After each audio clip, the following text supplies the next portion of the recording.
তিনি district magistrate. তাহলে আমরা সোমবার দিন ডিস্ট্রিক্ট ম্যাজিস্ট্রেটকে সম্পূর্ণ বিষয়টা তার নজরে দেওয়া হয়েছে। আমরা আরো বিস্তারিত ভাবে সোমবার দিন ওনার সঙ্গে বসে আলোচনা করি যে প্রতিরক্ষা মন্ত্রকের যদি জায়গার প্রয়োজন হয় তারা রাজ্য সরকারকে জানাক।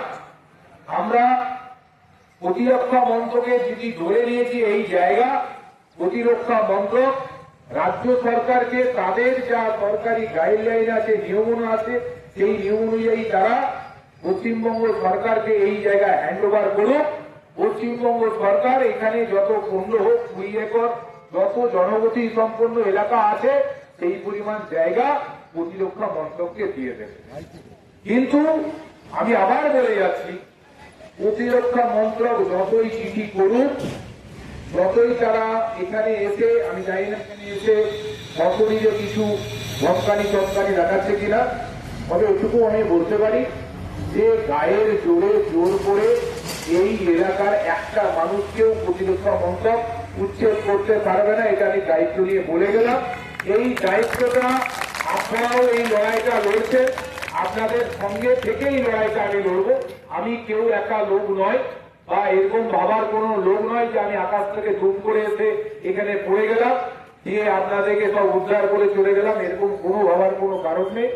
আপনাদের সাথে থেকে আপনাদের পরিবারের একজন লোক হিসাবে, কারণ আমাদের সরকার যেখানে উচ্ছেদের বিরোধী, যেখানে এখানকার মানুষ কয়েক পুরুষ ধরে পূর্বাপুরুষক্রমে তারা বসবাস করছে, যেখানে এখানকার ছেলে মেয়েরা কেউ এর মধ্যে চাকরি পেয়েছে, কেউ বড় হয়েছে, কেউ বাইরে আছে, এখানে সরকারের তরফ থেকে রাস্তা হয়েছে, পানীয় জলের ব্যবস্থা হয়েছে, ইলেকট্রিসিটির ব্যবস্থা হয়েছে, সরকারের দেওয়া প্রত্যেকের কাছে আধার কার্ড আছে, ভোটার কার্ড আছে, কারো কারো কাছে প্যান কার্ড আছে।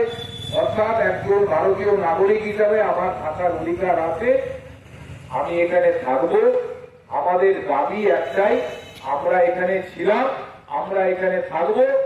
আপনাদের যদি জায়গার প্রয়োজন হয়, প্রতিরক্ষা মন্ত্রকের যদি জায়গার প্রয়োজন হয়, তারা ডিস্ট্রিক্ট ম্যাজিস্ট্রেটকে জানাক, রাজ্যকে জানাক।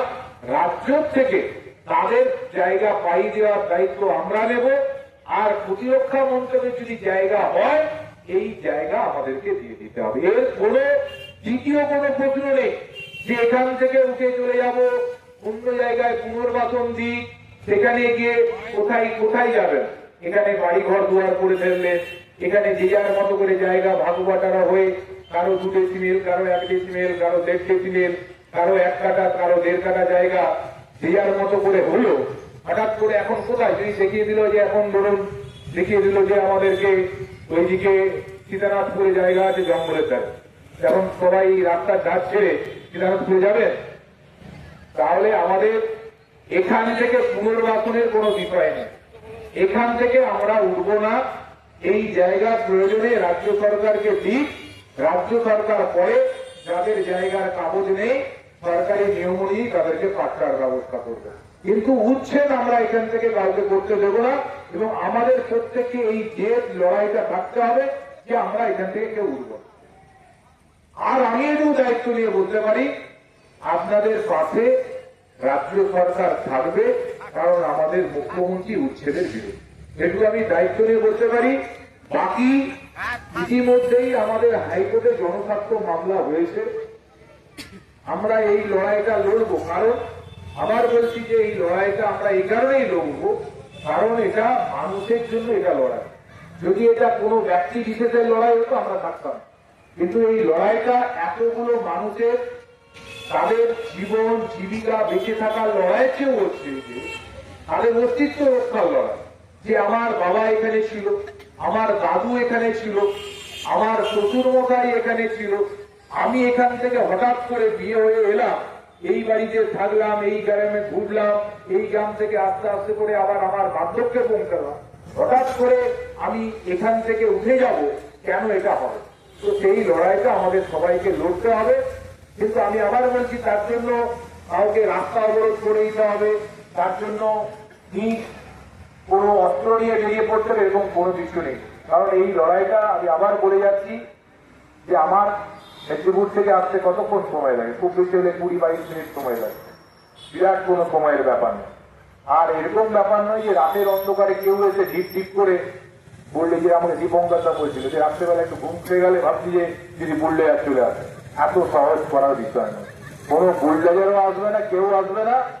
যদি কোথাও কোনো বিষয় থাকে আমরা এটা শেষ পর্যন্ত লড়বো। এই গ্রামে আমরা ছিলাম, আমরা আছি, আমরা থাকবো। বাকি লড়াইটা সবাই মিলে আমরা একসাথে লড়ব।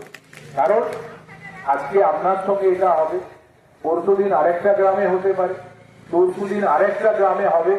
আমরা এটার পরে শালবনির আরো কিছু এলাকাকে নিয়ে একটা জয়েন্ট কনভেনশন করব সেখানে। কারণ অনেকগুলো এলাকা আমরা এই এলাকায় বিশেষ করে, যেহেতু এখানে পুরনো একটা আমাদের এয়ারফোর্সের নিজস্ব ঘাঁটি ছিল, আমরা তো ট্যাক্সটাইলের ভিতরে যারা গেছেন বা ট্যাক্সটাইলের সাইড গেছে, আপনারা দেখেছেন যে ওইখানে একটা আমাদের যে ওখানে যে এয়ারক্রাফট নামা ওঠা করতো, তার ওখানে আপনারা বিষয়টা দেখতেই পেয়েছেন। তো স্বভাবতই এরকম যে যে গ্রামগুলোর মধ্যে পড়ছে সবাইকে নিয়ে একটা কনভেনশন করে আমাদের সমস্ত বিষয়গুলো আমরা জানাবো। এবং এটা আমরা ইতিমধ্যেই আমাদের যেহেতু বিধানসভা চলছিল পরশুদিন পর্যন্ত, বিধানসভায় আমাদের যে মাননীয় স্পিকার আছেন তারও আমি নজরে বিষয়টা এনেছি লিখিতভাবে আমার প্যাডে, বিষয়টাতে গুরুত্ব দিয়ে দেখার জন্য। তো স্বভাবতই সমাজের আমাদের সর্বস্তরের মানুষ এটা ভাবছে। আমি আবার বলছি, কিন্তু আজকে কোনো রাজনীতির কথা বলার জন্য আমি আসিনি, বা রাজনীতি করার জন্য আমি আসার প্রয়োজন নেই। দলমত নির্বিশেষে সবাইকে এক জায়গায় থেকে কমলা গ্রামের মানুষকে তাদের অস্তিত্ব রক্ষার লড়াইয়ে পাশে থাকতে হবে, সেটাই আমাদের মূল লক্ষ্য।